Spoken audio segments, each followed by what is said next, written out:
All right, so this game at first seems like just kind of an assignment game in the sense that we are just taking 4 people and we're assigning them to 4 different projects. But you'll notice that, even in the setup, they do kind of give you a little bit of a, hint that they tell you that each project is completed at a different time. And then if you quickly scan the rules, you'll notice the second last and the last rules, they start referring to kind of the positions, right? This is immediately before that, or the last position, which means we also have a sequential component to this game. So effectively, this ends up being a sequencing game, but for each position, we're keeping track of 2 different things, the architect and the project. So we'll set up effectively 2 tiers for this one. Now the elements, we have just 4 positions here to work with. So we have 1, 2, 3, and 4, and then the positions, rather, for each one, we have to keep track of the architect, and we have to keep track of the project.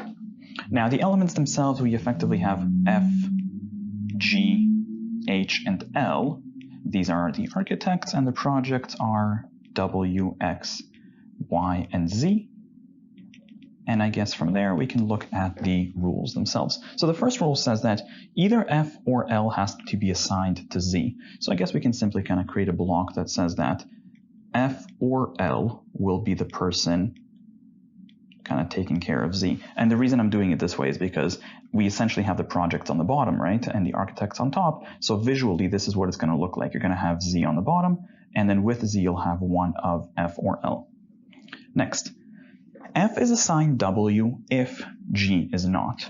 Now, the pattern of this rule, it should be kind of familiar because effectively this really just creates an inclusive relationship, right? Anytime you have a rule that says that if you don't have one thing, then you must have another, what you're basically saying is that at the very least, one of those 2 things must happen. So when this rule tells you that F is assigned W if G is not, that's actually not very different than this rule over here. This is basically just saying that one of those 2, F or G, is going to have to be assigned W, because if it's not F, then it's going to be G, which equally means that if it's not G, then it's going to be W. So essentially, we can create the same kind of rule just for consistency. Instead of creating a conditional statement, we can say that W effectively is going to be assigned either one of F or G. We have a very similar kind of block here. Next, the third rule.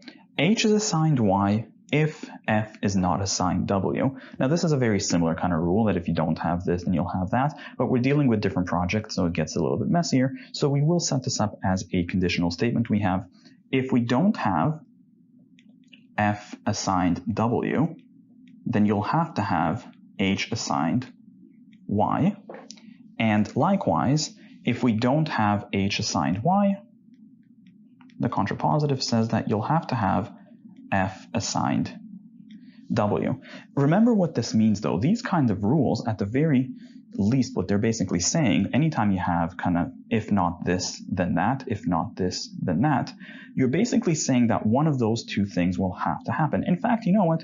We can simplify this rule. What this is basically saying is that one of these 2, either H is going to be assigned Y or F is going to be assigned W. One of those 2 things, at the very least, will always be true.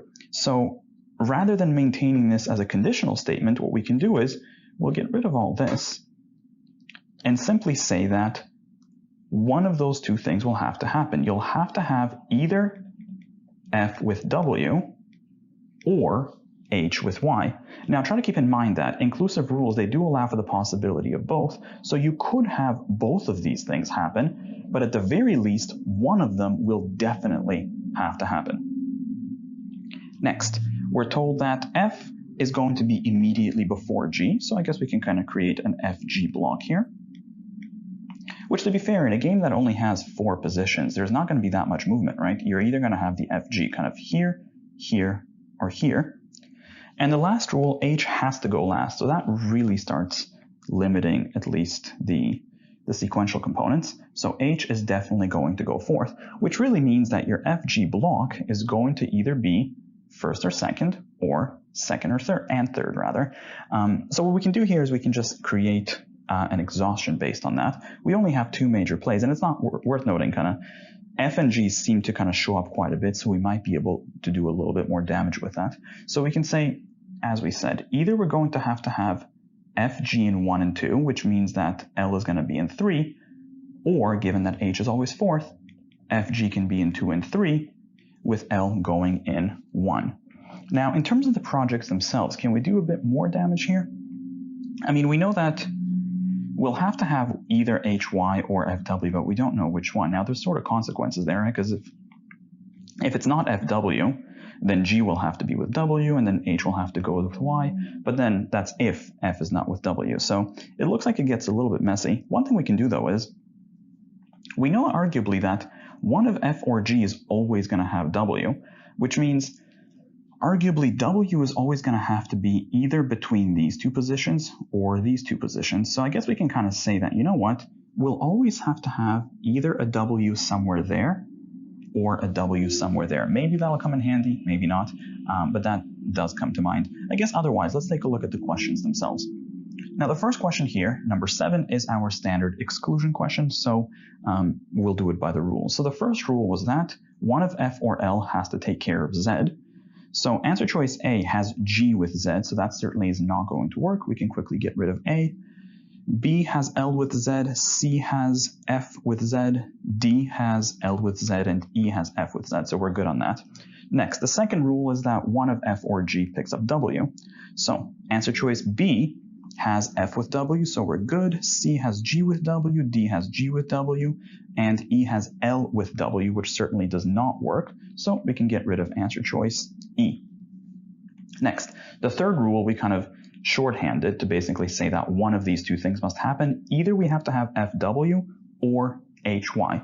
Let's take a look. Answer choice B, we have an FW, so that's fine. C, we don't have an FW, but we also don't have an HY, which means that answer choice C certainly does not work. We can get rid of that.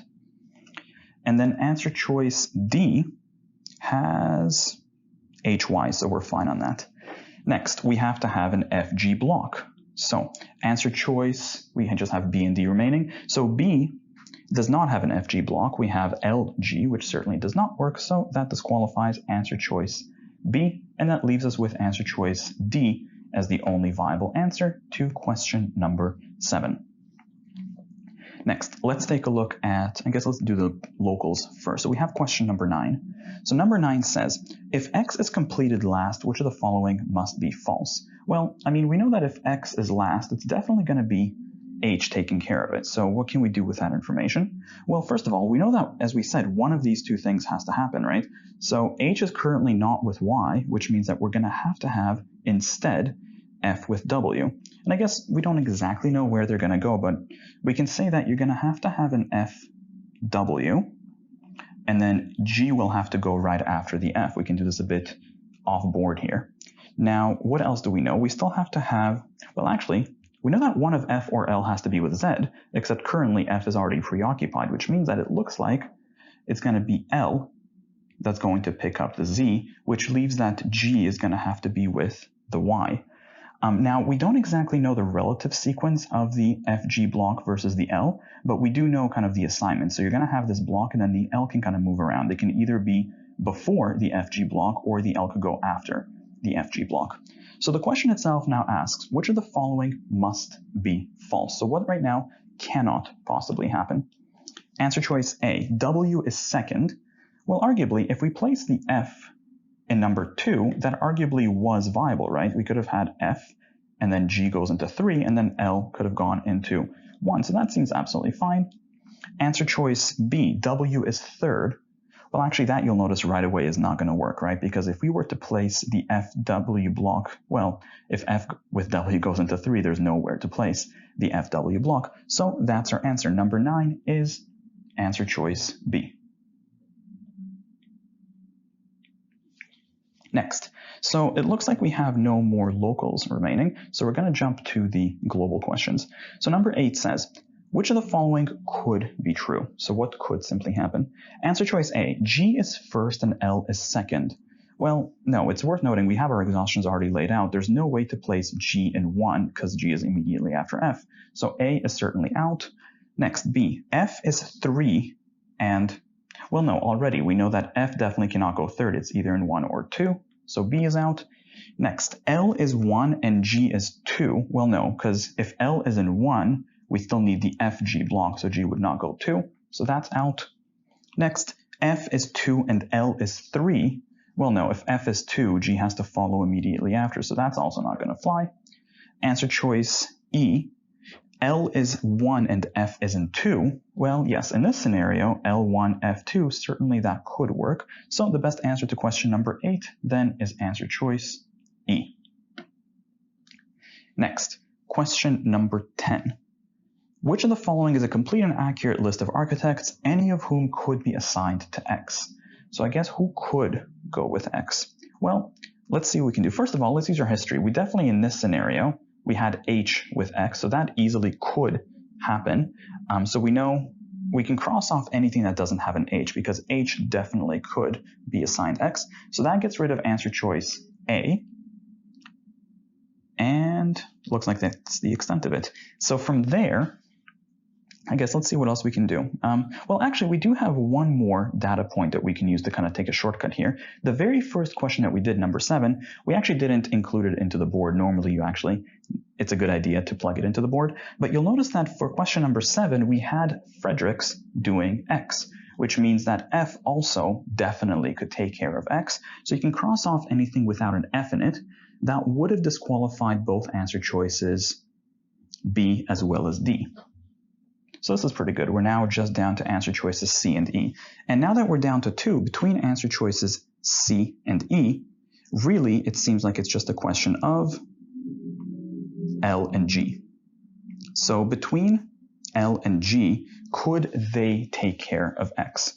Well, I guess let's play with L, for example, since we have to start somewhere. Could L take care of X? Well, if L does X, what does that tell us? One step we can take here is that F would have to do the Z, right? Because one of L or F has to do Z, and L is already taken care of. So we can definitely say that at the moment, we're definitely going to have F taking care of Z. Moreover, I guess we know that G would have to take care of W because one of F or G would have to take care of W. So we can lock this guy in as well. And really that just leaves us with H, who's going to have to take care of Y, which is the last remaining thing. So in terms of the rules, it looks like we're actually okay because H takes care of Y, which satisfies this rule. One of F or G is with W, one of F or L is with Z, and the blocks and the spacing, I mean, there's no restrictions there, so it looks like L could take care of X, which means answer choice C gets disqualified, and that leaves us with answer choice E to be the only remaining answer here. Next, question number 11. Which of the following cannot be true? So what basically must be false? Let's see what we can do. Answer choice A. W is completed last. Well, actually, I guess that's easy enough. We definitely know that one of F or G has to take care of W, which means that the fourth position could never be W because that's already H. Best answer to question number 11 then is simply A. Now, you don't have to go further, but just in case, let's take a look at the other answer choices. Could we have X in 3? Now, if you really wanted to go through these, you could, but there doesn't seem to be anything wrong with placing X in 3. X is a pretty open variable, right? So the idea that he can go in 3 seems very much plausible. Answer choice C, X is in 2. Same deal. It seems very plausible to place X in second.